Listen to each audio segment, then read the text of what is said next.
Manuguna Garalaha Chuluru Lua Frenderu Garifuna. In the last episode, I forgot to give an example of how to use ka as what in Garifuna. So in today's episode, the Garifuna phrase of the day, we have two Garifuna phrases of the day that uses ka as what.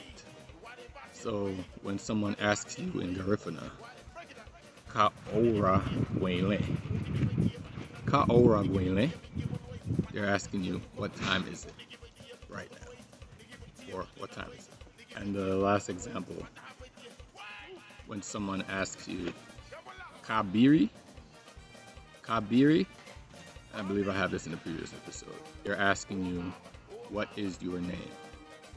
And in Garifuna, iri, I-R-I, is name. And when you put a B in front of it,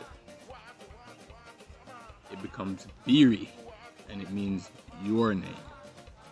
If I want to say my name in Garifuna, it would be Niri. Niri, my name. Appreciate you all investing your time to learn our wonderful language. Until the next episode, Sareme, ayo.